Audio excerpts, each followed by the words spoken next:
Understanding bank statement loans. But first, let's hit it.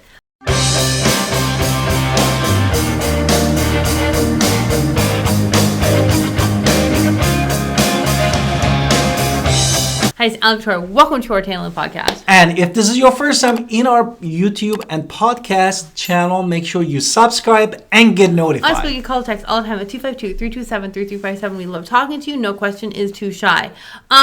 Do you want anything to say at the beginning before I jump in? Well, today we wanted to talk about the bank statement, no? And bank statement categorized at non-QM or non-qualified mortgage, means it's not in the category of FHA, USDA, conventional loan, of course, if you are a veteran's VA loan. Right, but sometimes people say, oh, these are bad loans, but they're not bad loans. They're still going to get you the home. They're basically going to be based on your bank statement. So they are a little different than the traditional government-run loans. These are more bank loans. And not every bank is going to run a bank statement loan. Exactly. So definitely, ask for recommendations. We know a few. But basically, if you do not qualify in the traditional routes, this is a way to still get a home. You can generally go with the fixed rate. We're going to get more to that later. But it's a way for you to still be a first-time home buyer, and it's based on your bank statement. Or second home buyer, who knows? Right. And based on the statistic that we have right now in America in 2023, 30% of people really, they run their own businesses. Right. That means sometimes it's for you is hassle because at least you need to have a 2 tax return, 1099, that you show. And if you are low, you are not in that realm, you need to wait unless you have the desire to be a homeowner. No? Right, because if you truly want to buy a home, there is a way for you. And you do not have to be renting and owning, especially if you make money and you want to be able to buy a home. Last person I went with the bank statement loan, their intention was to pay it off within a few years. So their intention wasn't to pay it off in 30 years. They were making money at their business, so they intended to pay off this house. So exactly. Therefore, there are criteria that we're going to address in this video and go item by item to give you more understanding that what they are looking for as a bank statement loan. And we are starting the list really from criteria for the property that you wanted to choose to live in or to be a homeowner. So typically they're going to want you to live in a single family home. Exactly. It can be a condo. If it's a non-warrantable condo, you can still use a bank statement loan, but there's extra fees there, or some sort of planned unit development to where you're getting a townhome or a single family home. But what else? Yes. And as my wife said, also for those non-warrantable condo, for example, if you're purchasing in Florida, they have adding your interest rate and your LTV or loan to basically value of the house should be at least 75%. Means right. that you need typically to 80. Yeah. Typically 80, but it's 27, could go to 75. Right. So, and also you want to make sure that you're buying a house that has some sort of equity in there. So you're not buying a house that has no equity, because that's not going to help at all. Exactly. The next thing that we wanted to talk about is the loan terms, understanding the loan terms. That is super important for you to be a homeowner. I know a lot of people will think, oh no, I don't want a non-QM loan because it's a non-fixed loan. But that's not true. Most of these loans are going to be 30-year fixed terms. I've even seen 40-year fixed terms. Again, we're not lenders. We are real estate agents. What we see on the end is what we see at the closing table when we're on the other end of it. So we do read it a lot.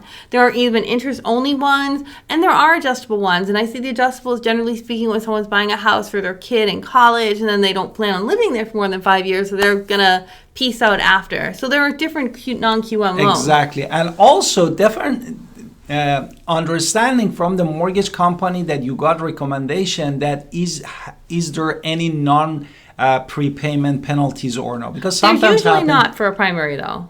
Usually for not primary, but sometimes it happens, depends on the loan again, the loan terms that you need to exactly ask this from the lender. But most bank statements that I see are going to be no prepayment because it's going to be your primary. Exactly. This third thing that we wanted to understand and talk about it is the loan amount. That is also super important. No, Right, what is so the you limitation can, for that? The maximum you can go is 3.5 million typically on these loans, where we're talking about the non-QM, which is more than enough for every home here in the Winterville, Greenville area. And the minimum also depends on the lender, but most of the lenders these days, they wanted to minimum have $100,000 to $110,000. Therefore, you should be also looking They'll for the claim minimum. lower. Exactly. And the next thing that we wanted to talk, it was the credit Yeah, history. these are the important factors in order to get you qualified. So obviously your credit score is going to be Exactly. a super important number. What else? Your credit score, exactly, and then no more than 30 days late mortgage payment Or rental. or rentals in the last 12 months. And you cannot have had any bankruptcies, foreclosures, short seeds, deeds in lieu of for the past 48 months. So for the past 4 years, you've been pretty clean about these things. Exactly. And in the table that you see now in this video, we basically, based on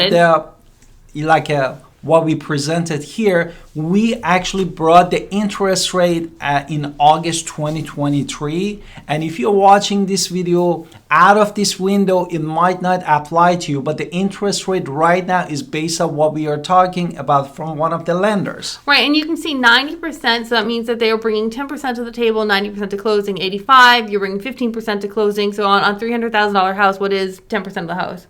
6,000?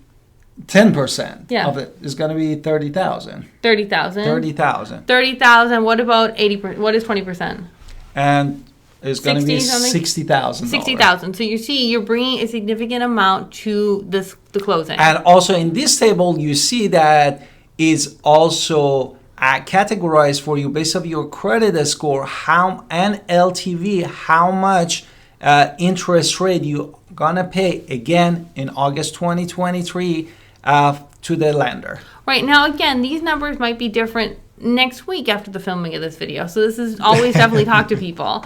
So the next item, because there are three really crucial items in getting a loan, and one of the main crucial items is managing debt to income ratio, which is most of lenders are really picky about this part. Right, so you have your income and then they look at how much debt you have. So they like to see a maximum for a traditional QM. Non-QMs have a maximum of 43%.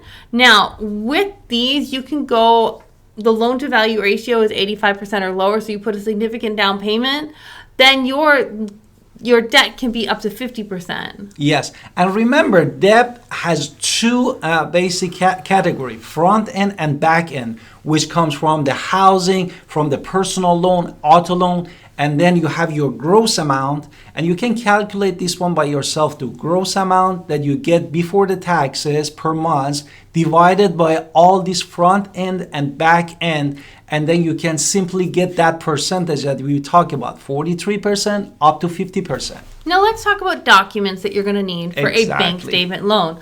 Obviously, one of them is bank statements. Statement. Typically, what we see when we're reading these documents at the end is typically it's going to be 12 months of your personal bank statements. No, 12 months of your business bank statement Exactly. and 24 months of your personal yes. bank statements. Alternatively, they also want other documents. What else? Exactly. And sometimes they ask you Or they even will. 1099, Right. even you have like a 1 year of 1099 that you claim. Therefore, that's going to be useful. And Also, if you do have W-2s, they're going to want to see those pay stubs, tax returns. Yes. K-1, which is a tax form if you're running your own S-Corp. exactly. Therefore, these documents are very crucial, and you need to provide for them if you want your loan goes underwriting and hopefully get qualified. The next one is about any tax lien, the history of any tax lien and judgment that you should be aware of. If you have any of those things, they have to be paid off at closing. So they have to, part of the numbers we're talking about when doing math of how much you're going to have to bring to the table, if you owe the government any money, of course this has to be paid at closing. Exactly. And now the next item that we wanted to talk basically is choosing your occupancy. Now, you can use these for your first-time home buyer, your second home property, but it has to be typically owner-occupied. You can have a vacation home, that's fine, but it's going to be owner-occupied. Owner occupied.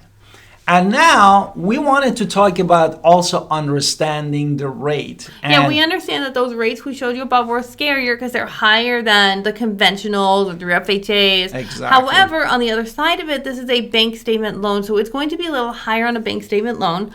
But you're also getting a house at the end of the day. So, and if you don't qualify for the traditional routes, this is a way to still get it. No prepayments, so you can pay it off early, and it's just a way for you to get that house that you've been wanting. And also I wanted to mention why this interest rate is higher, because always the bank and algorithm that these banks has, they have more than 40 years, is complicated math, and they wanted to really assess the risk that you have as a borrower for the bank, because you are not offering them all the taxes that they want, and you want to go just based on your bank statement.